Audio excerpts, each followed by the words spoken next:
उड़ीसा पुरी जगन्नाथ मंदिर में हर रोज हर साल लाखों श्रद्धालु आते हैं भगवान जगन्नाथ जी की दर्शन के लिए।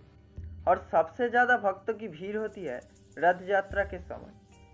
दोस्तों, क्या आप लोग जानते हैं रथ यात्रा के दिन पुरी जगन्नाथ देव की रथ क्यों एक मुस्लिम मजार के सामने रुक जाती है? क्या आपका मन में कभी ये सवाल आया है कि रथ यात्रा के दिन ही क्यों बारिश होता है? क्यों पुरी का रथ लकड़ी से बनाया जाता है? चलिए दोस्तों, पुरी जगन्नाथ देव का रथ यात्रा को लेकर ऐसे ही कुछ रहस्यमय कहानी जान लेते हैं, जिसको लेकर बहुत सारी वैज्ञानिक भी हैरान हो गया। नमस्कार दोस्तों, मैं हूं कौशिक, आप देख रहा है अनसुनी इंडिया। चलिए आज का वीडियो शुरू किया जाए। लगभग 700 सालों पहले से ये रथ यात्रा पालन हो रहा है। इस परंपरा के बारे में ब्रह्म पुराण, पद्म पुराण, नारद पुराण जैसे बहुत सारे ग्रंथ में लिखा हुआ है। इस रथ यात्रा के मुख्य आकर्षण होता है पारंपरिक वाद्ययंत्र की आवाज, कोटि श्रद्धालु का भीड़ और इसके अंदर 3 बड़ी रथों को रस्सियों से खींचना। ये जो 3 रथ होता है, एक होता है भगवान जगन्नाथ देव के लिए, एक होता है जगन्नाथ देव की बड़ा भाई बलभद्र के लिए और एक इनकी छोटी बहन सुभद्रा रानी के लिए। मान्यता है कि इन रथों को खींचने वालों को मोक्ष प्राप्त होता है। ये तीनों रथ नारियल लकड़ी से तैयार की जाता है, क्योंकि नारियल का लकड़ी हल्की होता है, ये खींचने में भी आसान होता है। ये तीनों रथ बेहद बड़ा होता है। ये तीनों रथों में जगन्नाथ देव की रथ सबसे बड़ा होता है, जिसके नाम नंदी घोष है। ये रथों में 18 व्हील्स होता है और करीब 45.6 फीट हाइट होता है। बड़े भाई बलभद्र की रथों का नाम तलत ध्वजा होता है, जिसकी 16 व्हील्स होते हैं और हाइट लगभग 45 फीट होती है। छोटी बहन सुभद्रा रानी की रथों का नाम देवो दलाना, जिसकी हाइट करीब 44.6 फीट होती है। तीनों रथों की श्रद्धालुओं ने पूरा नगर में रस्सी खींचकर ही घुमाता है। फिर भी तीनों रथों के सामने लकड़ी से घोड़े बनाया जाता है। मान्यता है कि घोड़े लगाने से ही रथ संपूर्ण होता है। तीनों रथों की आगे लगाने वाला घोड़े के रंग भी अलग अलग होता है। जगन्नाथ जी की रथ का घोड़े का रंग सफेद, बहन सुभद्रा की रथ का घोड़े का रंग भूरा और बलदेव की नीला घोड़े का रथ होती है। इस रथ यात्रा की शुरुआत सोने का हाथल वाला झाड़ू लेकर भगवान जगन्नाथ का रथों के सामने सफाई करके होता है। ये झाड़ू देने का काम सालों से यहाँ पर राजाओं करके आ रहा है। हालांकि देश में कोई राजा और राज शासन ना होने की बजाय एक आधिकारिक राजा निर्वाचन की जाती है जो ये काम करते हैं।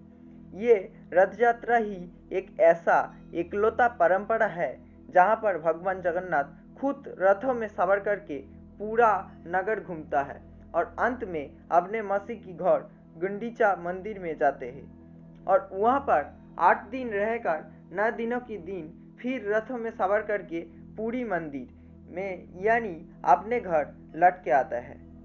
भगवान जगन्नाथ की इस रथ यात्रा में रुकावट भी आते हैं। दरअसल इस यात्रा में एक रुकावट आते हैं जहाँ पर भगवान रास्ते में अपने पसंदीदा व्यंजन पोड़ा पीठा खाने के लिए रुकता है।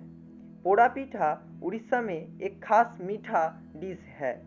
इसके बाद रथ एक मुस्लिम मजार के सामने जरूर रुक जाती है। यह बारी आते हैं हैरानी के बात, एक हिंदू धर्म की देवता की रथ क्यों एक मुस्लिम मजार के सामने रुक जाती है? इसके पीछे है एक अनसुनी कहानी ये है कि मुगल राज के समय में उनकी सेनाओं में साल्वेक नाम की एक सेना थी। साल्वेक की पिता मुस्लिम और माता हिंदू थी।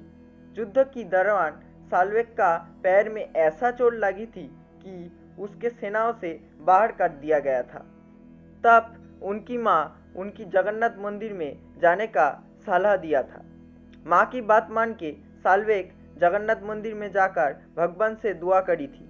भगवान जगन्नाथ साल्वेक के भक्ति से प्रसन्न होकर उनके सपनों में जाकर उनकी पैर का चोट ठीक कर दिया था। साल्वेग ने अगले दिन ये देख के खुश होकर फिर से जगन्नाथ मंदिर में गया था भगवान का पूजा देने के लिए, पर मुस्लिम होने की बजाय पंडित ने उनके मंदिर में प्रवेश करने नहीं दिया था।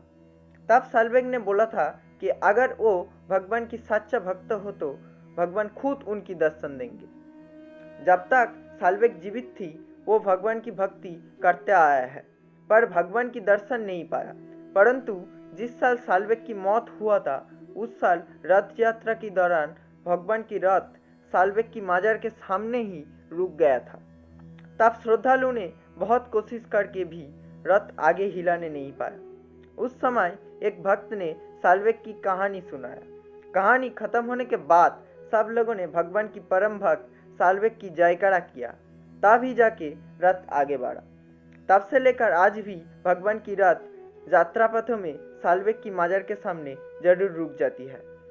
और एक चमत्कार इस रथ यात्रा के दिन होता है, ये है इस दिन जरूर बारिश होना। दोस्तों, ऐसा और बहुत सारी रहस्य जुड़ी हुई है पूरी जगन्नाथ मंदिर को लेकर, जिसके रहस्य वैज्ञानिक भी नहीं कर पाया। अफसोस में वो लोग भी भगवान के आगे सर झुकाया। पूरी जगन्नाथ मंदिर को लेकर और रहस्यमय बहुत सारी कहानी लेकर मैं और भी बहुत वीडियो लेकर आने वाला हूँ। इसके लिए आप लोग चैनल को सब्सक्राइब करके बेल आइकन प्रेस करके ऑल कर दीजिए ऐसे वीडियो सबसे आगे देखने के लिए। आज का वीडियो कैसा लगा कमेंट करिए। अगर अच्छा लगा तो एक लाइक जरूर कर दीजिए, शेयर करिए। आप सबको रथ यात्रा के शुभकामना है। जय जगन्नाथ।